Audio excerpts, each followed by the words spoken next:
pasando y qué es lo que va a pasar en el futuro inmediato, y se especula.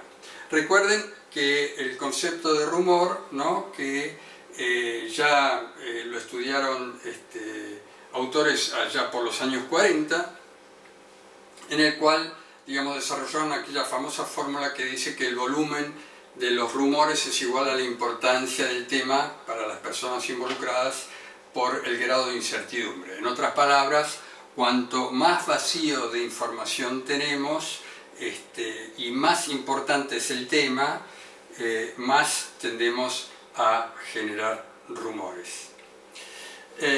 Un quinto patrón es la tercera fase, lo que llamamos la fase del procesamiento de la experiencia de la catástrofe, del desastre.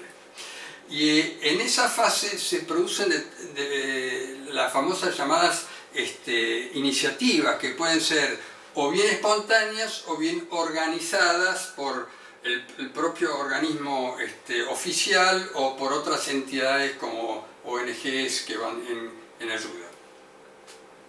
Estas iniciativas en general están relacionadas con la movilización de la gente afectada por el evento, de las víctimas. Recuerden, por ejemplo, en situaciones de inundaciones, para conseguir techo y alimentación para esa gente, abrigo y demás, ¿sí? En ese momento aparecen en escena diferentes entidades, digamos, sin fines de lucro, que normalmente se ocupan de este tipo de cosas más allá del propio gobierno.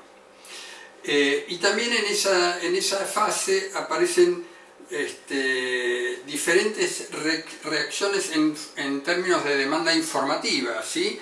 Por ejemplo, se demanda información sobre qué hará el gobierno, el Estado, ¿sí?, por si vuelve a ocurrir un desastre de igual naturaleza en el futuro, o surge el famoso sentimiento de culpa del sobreviviente, cuando hay muchas víctimas, aquellos que han sobrevivido cargan con la culpa de por qué han sobrevivido respecto de sus seres queridos que han fallecido.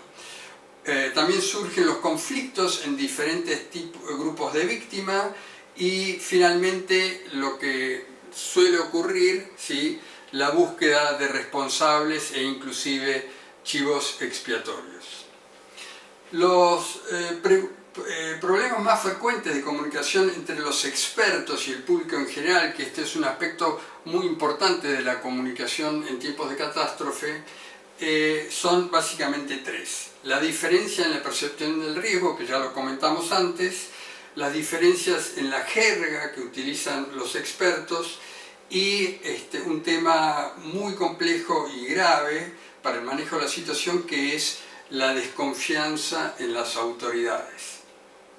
En el primer caso, en la diferencia de la percepción de riesgo, me gustaría mencionar las definiciones de riesgos que hacen los expertos, que son definiciones específicas y están perfectamente delimitadas, y por lo general resultan esas estimaciones de riesgo de la cuenta que ellos hacen de factores como el grado de amenaza y la probabilidad de su ocurrencia y la extensión de las consecuencias, algo que ya habíamos mencionado antes. El público leigo, en cambio, percibe más dimensiones y aspectos del riesgo. Por ejemplo, para el público en general, una exposición de pocas personas y numerosas víctimas es probable que sea menos influyente en su percepción del riesgo y su respuesta que una exposición que tienen muchas personas con unas solas pocas víctimas. Es decir, que el público en general, digamos, tiende a magnificar el riesgo cuando estamos hablando de muchas personas. La segunda diferencia que habíamos mencionado, que se refería a la jerga utilizada por los expertos. Como todos sabemos, digamos, ellos hablan un idioma específico con términos que la mayoría de la gente no entiende, y eso genera obviamente una dificultad de comunicación con la población muy ávida de noticias entendibles, ¿sí? en un lenguaje más popular, y cuando no entienden empieza a generarse desconfianza porque creen que se les está hablando en difícil para ocultar algo. En el afán de esperar a tener toda la información, además las autoridades generan vacíos de información, porque quieren ser exactos en lo que dicen y precisos y tener más datos a disposición, esperan con la emisión de la información y eso, como habíamos visto también al principio, genera un vacío de información que resulta a veces en consecuencias graves para el proceso de comunicación. Por otro lado, como se vio en el caso de Suecia y Chernobyl, que habíamos comentado antes, las estimaciones sucesivas y cambiantes de lo que puede pasar, también se lo vio en el caso del derrame petrolero de la empresa petrolera BP en el Golfo de México en el 2010, genera un daño y un nivel de desconfianza, porque cuando las informaciones son muy cambiantes, la gente tiene la percepción de que las autoridades a cargo no están absolutamente en condiciones de estimar qué es lo que realmente va a suceder o ha sucedido. El tercer punto era la desconfianza de las autoridades. Las diferencias en la percepción de riesgo puede conducir a la percepción pública de que las autoridades no toman en serio, digamos, los riesgos que están a su cargo de corregir y que su respuesta a la amenaza es insuficiente respecto de lo que la situación requiere. Y esto puede tener básicamente dos causas. Primero, que la población tome conciencia del nivel de desconocimiento y poco know-how que tienen las autoridades a cargo.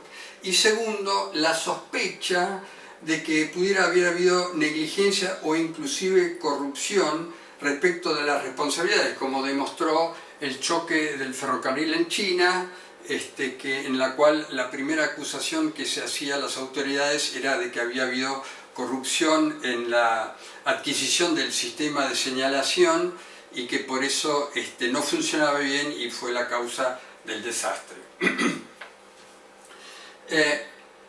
Veamos entonces cómo debería ser la comunicación, cómo deberían manejar las autoridades a cargo de la comunicación una catástrofe. Por de pronto, la información proporcionada por las autoridades debe cumplir con un alto nivel de exactitud e inmediatez. Y esto, como hemos visto, digamos, es algo muy difícil de cumplir, porque en general la inmediatez atenta contra la exactitud de la información. De todas maneras, esa información tiene que ser inmediata, clara, creíble, confiable y legítima. Inmediatez, ¿qué significa? Que es el principal factor con respecto a cómo impactan las catástrofes en los procesos de información pública, por lo que ya habíamos visto lo tremendo del aumento de la demanda informativa de la población.